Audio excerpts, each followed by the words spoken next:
बिहार सरकार के पंचायती राज मंत्री दीपक प्रकाश ने जहानाबाद पहुंचने के दौरान मीडिया से बातचीत में बताया कि राज्य सरकार आगामी पंचायत चुनाव को पूरी तरह स्वच्छ और निष्पक्ष तरीके से संपन्न कराने के लिए प्रतिबद्ध है।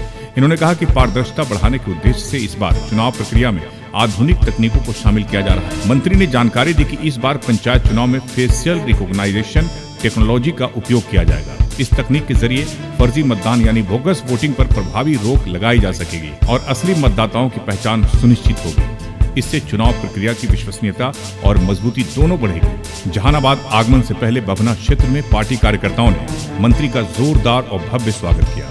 इस दौरान बड़ी संख्या में कार्यकर्ता मौजूद थे। जिलाध्यक्ष पिंटू कुशवाहा ने कहा कि मंत्री के दौरे को लेकर कार्यकर्ताओं में काफी उत्साह है। पिंटू कुशवाहा ने मंत्री की कार्यशैली की सराहना करते हुए कहा कि दीपक प्रकाश एक युवा और ऊर्जावान नेता है जो लोगों से सीधे संवाद करना पसंद करते हैं। इन्होंने बताया कि मंत्री जहां भी जाते हैं वहां की समस्याओं को समझने और समाधान खोजने का प्रयास करते हैं। वे आम जनता से मिलकर उनकी परेशानियों को जानने में विशेष रुचि रखते हैं। अपने दौरे के दौरान मंत्री विभागीय अधिकारियों के साथ विभिन्न योजनाओं की समीक्षा करेंगे और पंचायत प्रतिनिधियों के साथ बैठक कर जमीनी स्तर की समस्याओं पर चर्चा करेंगे। वहीं मुख्यमंत्री के चेहरे को लेकर पूछे गए सवाल पर मंत्री ने संक्षिप्त जवाब देते हुए कहा कि समय आने पर सब कुछ स्पष्ट हो जाएगा। एसके मिर्जा, ईशा न्यूज के लिए। अब जहानाबाद पहली बार आने का हो रहा है।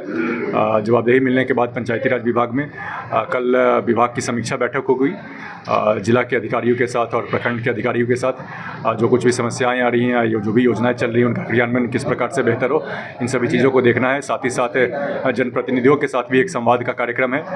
उसके अलावा जो भी निर्माणाधीन परियोजनाएँ हैं उनका भी निरीक्षण करना है। तो इन सभी चीज़ों के लिए ये कार्यक्रम बना है। इस वर्ष चुनाव होने वाले हैं। आरक्षण का नया रोस्टर देखने को मिलेगा। चूँकि 10 वर्ष पूरे हो गए हैं पिछले रोस्टर को लागू हुए हुए, तो आरक्षण का नया रोस्टर देखने को मिलेगा। और इस चुनाव में नई टेक्नोलॉजी का भी इस्तेमाल होना है। मल्टी पोस्ट ईवीएम का इस्तेमाल होगा। सभी 6 पोस्ट के लिए ईवीएम के माध्यम से वोट डाले जाएंगे।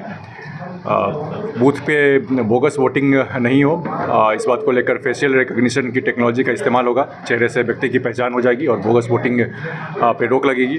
साथ ही साथ मतगणना के समय पे किसी प्रकार की धांधली नहीं हो, उसकी रोकथाम के लिए ऑप्टिकल कैरेक्टर रिकॉग्निशन की टेक्नोलॉजी का इस्तेमाल होगा। कैमरे के माध्यम से